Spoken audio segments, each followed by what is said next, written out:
episode of Disrupt Education. I have newly graduated Emma Thompson here at Oak Park and River Forest High School. Thanks for coming back. You are practicing shortly for graduation. Yes. Big day for you. Tell us about what your future plans are. What do you? You're free. You're out. What do you do in the summer? And then what does your education path look like right now for you? Okay, so this summer, not really doing all that much, just kind of hanging out. I figured it'd probably be one of my last summers where I'm not like working or interning or really doing like a ton of stuff. Right. I'm working a little bit with Carlos Font on Vertibiz and the other guys working on that who I know have all been on the show before. Yeah, right. And then just really hanging out, spending time with my family.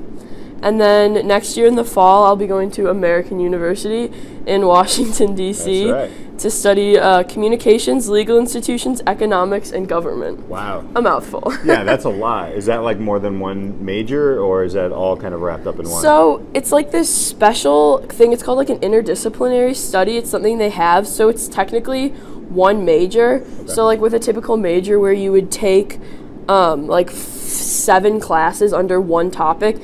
For this case, I take like 2 classes under each subtopic and then just like some other gen eds to wrap it up. Do you jump in right away to this? Do you know what your schedule looks like? I think so. Yeah. I'm actually picking classes. I have course registration next week. Okay. But the course I do know I have right now is I'm in something called a living learning community, where it's like I take this one class and the same people that are in that class are in they live on the same floor as me, so I'm taking international crisis management. It's going to be pretty cool. Yeah, a lot of people have made the joke that we'll be like the best floor because like no one will fight. We'll all know how to handle the crisis. Yeah, nice. But yeah, so I know I'm taking that, and then I probably just have other like basic gen eds my freshman year, maybe like a cooler class or something. I'm not 100% sure. Cool. So you've done a lot in this building. Like you've done a lot. You've been the head of the business club. You've done the Husky Community Network. Tell us a little bit about your education here. Go back maybe to your freshman year until now, because you have been very busy. I mean, classes-wise, I did like a pretty traditional high school setup. I took like all the base classes. I mean, freshman year I was like the honor student. I have like my classes, and I know freshman year I felt like I was like, I have to join a club, I have to do something, and I really didn't. Yeah. I did Tau Gamma, like the service club, as I think a lot of people do. And then it was sort of like the end of my sophomore year when I was taking, well, it was the beginning of my sophomore year, I was in computer apps, and we did the 20% project. And I decided I wanted to create an app for the school. So then that was like when I started to actually like do stuff outside of like my course, and I sort of found what I was liking to do and what I wanted to do. And then I took marketing, and I was pretty good at it. And so then I was like, oh, I'll join the business club, why not? And then everything just sort of like fell in, and then I started doing all this stuff, and then like I guess like the business department became like my place, and like people just like know that. Like I was quoted in the yearbook. They did this thing at the bottom of our pictures where they wrote like our name and then like a little few words. I never gave this quote, and it said Emma Thompson feels at home in the School of Business. I was just like, I saw my name was on this page, and I was like, what? Like I never said that, but I probably did say that like 100 times. It's your reputation. Like you are businesswoman of the year, business person of the year in OPRF. I would say that. I'm going to throw that out. We're gonna actually give you that title down here. Wonderful. So going on to the next level and seeing like your progression through high school, it seems like that 20% project had a profound effect on your path. And with that in mind, what are some of the things that, if you could go back to your freshman year, even before, and then till now, what would you change systemically in a place like this or any high school? There's a lot of classes that I felt like were unnecessary for me to take. Just like freshman year at least, I didn't take any electives. I just took like math, science, English, history, a language, like what I had to be taking. And I just feel like even like in middle school, like now in the middle school it's getting better. They have like coding classes. We didn't have that when I was there. It was like 4 years ago, but Yeah. still, like, coding was around, and I just feel like there are classes that could have been more beneficial to me earlier, because with the 20% project, even I decided I wanted to make an app, but I didn't know how to code, and so I had to learn that, and then I took Intro to Computer Science my junior year, and I really learned no beneficial code. Like, it was just, like, how to make, like, dumb little games and everything, which is cool, and it's, like, maybe fun for about 5 minutes. Right. But then, like, I wish I would have learned actually, like, the languages that make websites or the languages that you can make an app with. Like, that is where we're at in our society, and that's, like, what the high schoolers should be learning, and that's so much more beneficial. But also just, like, basic classes. Like, I did, like, sort of, like, find a loophole in the system, and I never took consumer education, financial literacy. I took AP economics, not the same class whatsoever. And I just, like, no one ever pushed me to actually take consumer ed, but I feel like I should have, because you learn how to do, like, taxes and, like, all that basic stuff there, which now, like, I have no idea how to do, so that's, like, partially my fault, but also, like, because AP economics is an AP, they let you get out of a basic class for it, which just should not exist. I just don't think that's, like, that just shouldn't be, like, relevant. I don't know. Also, I just take an art class. Like, art's great and everything, but I'm not going into art. So I did it in summer school, so I spent a summer drawing and painting. Like, it was fine.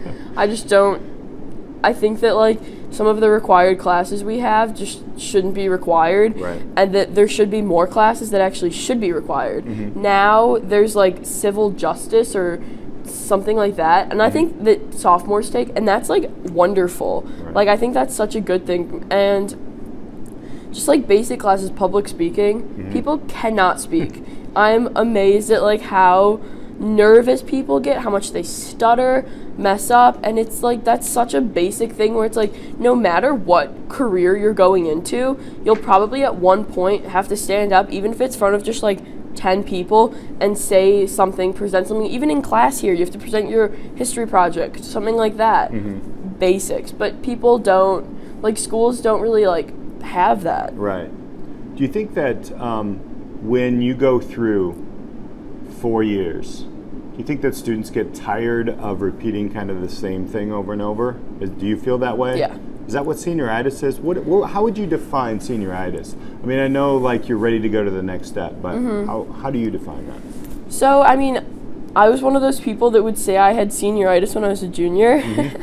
And that's partially just because, like, most of my friends were seniors, so I was watching them all, like, get into college and decide where they're going, and so then I was just like, I want that. So for me, it actually partially was like, I'm just ready for the next step, but I think that comes from being bored here, because I didn't want to take another English class where I read Shakespeare, and after reading Shakespeare, I've, like, appreciated the stories and everything, but when reading it, it is just frankly a pain in the ass. Like, I can't understand it, and it's just, like, I don't know. And I think that in English in general, a lot of the books we read are just not beneficial to our society now. They're all old.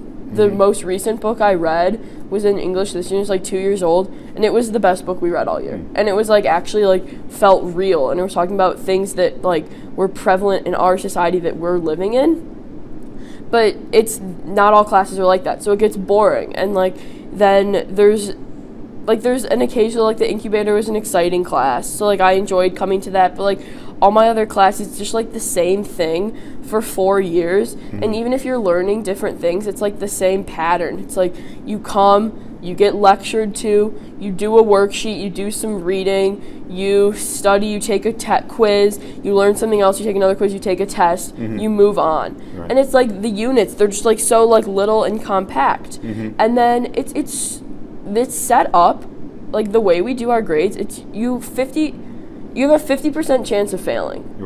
And that's, like, why? Like, that's just, like, terrible. So it's, like, it's so hard to do good. And then you're bored, but you still have to do good. I don't know. I mean, my sociology teacher this year, he had it so an A was 100 to 80, and then so on. It was 20% increments, so there was only a 20% chance that you failed. And that's, like, that's actually like setting students up for success, because if 50% of the time you're failing, then that's just not like, those are the worst outcomes. Right? Yeah. So what if you could go back into your junior year when you saw people saying, you know, I want college, and you were like, I want that too. How did you view college differently than high school, that it would maybe trigger something and maybe take away some of your boredom? Because I feel like people think that's a next step, so that's going to be exciting. What excites you? Obviously now you're going, but back then, what if you can remember? Yeah. What did that look like? So I'm one of those like weirdos where I'm excited about learning in the classes. Like most of my friends are like, I can't wait to be living on my own and I can get drunk every night, party hard. Right. But then I'm like, freshman year, I'm taking international crisis management. That's so cool. And I remember like when I was a junior, like I loved looking up schools. Like I would just spend hours just like looking at schools, like what do they offer? Where are they? Why are they special? Like, what about them, like, is drawing me in? And then when I decided on my top school, like, I knew, I just looked at it, I visited it, and it was, like, what I wanted. And then I started, like, looking at my classes before I even got in. I was, like, looking, I was like, oh my God, I can take this. So I was excited about that, and I still, like, I'm so excited to learn and to be able to take these really cool classes and like get this knowledge. So it's like where like that's what excites me. That's interesting. Do you think that a lot more students could benefit from actually looking at what courses are in college? I've never heard of that.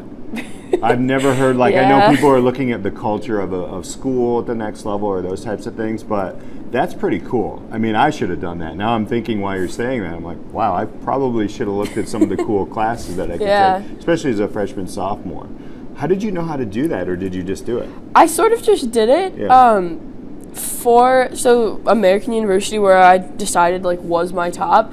My mom, when she was in college, she went to Drake University in Des Moines, but she got an opportunity to go to American for like a writing thing. She was a journalism major. She didn't end up going, like other things came up, but she like regretted it forever. And so when I started looking at it, she was so excited, and she loved the school so much, which made me love it. And then because I liked it so much, because I was already so bored here and I wanted to get out, I was just so ready to be there. And so I literally looked up like everything about it. Like I knew like all these like random facts that like are just unnecessary to know. Like I was just like so like geeky about it, and I just was like, well, like what can I take? Because that was always something here that I always took classes that seemed interesting to me, and I was really excited for my senior year because I was taking like the incubator, I was taking economics, I was taking sociology, classes that were like actually like appealed to me. And I mean, like incubator and sociology turned out to be like some of my favorite courses while I was here. Econ was really hard, but just like I've always liked learning, and having interesting topics makes me excited. So I was just like, let's see what courses they have. Like if I major in this CLEG thing, which is what my major is technically called, like what will I be taking? One of the classes is called the presidency. Like that's just so cool. Like you just take a class on the presidency. And you're right, like obviously and in you're DC. There. That's incredible. And that's just like, that was a big thing about the school I liked. I got excited about the classes, and I got excited about like interning too, which then I was like, oh, if I take this class and I could intern here. Right. So I spent a lot of hours just like geeking out over it. Do you think we could bring some of that into the high school realm? 100%. I think that more students should like work or intern while they're in high school. Like I never did, but I wish I did. I wish I did to some extent, but also I did a lot of other stuff where like I probably could have benefited from it, but I also was fine without it. Where like I know a lot of students who like it would have made their high school, like it would have made them such a better person and like a better like life ready, college ready, career ready, whatever. And like other schools do it. My mom, again, she went to some little school in a town with a population smaller than our high school, and her senior year she left school she went to school for 4 periods, and then she left and she worked and she got high school credit for it. Like that's so cool. That's such like that's such a benefit to students, and to I just don't know why we don't do that. It's actually, and I think there might be something here, but it's not like promoted. A lot of the cool options of things you can do at this school aren't promoted. The fact that you can do an independent study where you just like a teacher comes up with a project for you and you just do it, or you research, or I know that sometimes you can like work with outside people for that. That's so unique, and yet like a lot of people don't even know that exists. Why do you think it's not promoted? I think that they like don't want, for whatever reason, it's there, probably because a few students and parents were asking for it, and we live in a community where if you ask for something and you push for it, you'll get it, just because like they want to be accepting and open to everyone, which can be a good and a bad thing. I think in this case it is a good thing, because they're trying to be open and give students these opportunities, but they probably aren't promoting it because who wouldn't want to do that? Like literally every student would want to do that, and they're probably scared that that would ruin what we have here. It would ruin the system of high school where everyone's not just taking English, math, science, a language, maybe an elective or two, but that they're actually working, and that it's not what we all think it should be. Awesome. And it's that older I mean, I think it'll start to change more over the next few years as like a newer generation is coming in, but you also never know, because we're all influenced by the older generation, so it stays. Well, let's see if we can keep disrupting. Of course. Right? Oh my gosh, Emma Thompson, watch her. She's going to be doing something crazy. First woman president. I don't know. Let's hope. Yeah. So, but good luck. I know you got to get down for graduation practice. Appreciate you, and thank you so much for sharing your high school career. And good luck, and we'll watch you at American University. Awesome. Thank you. Right. And then you got to go. You guys keep disrupting and watch her disrupt. We'll see you next time.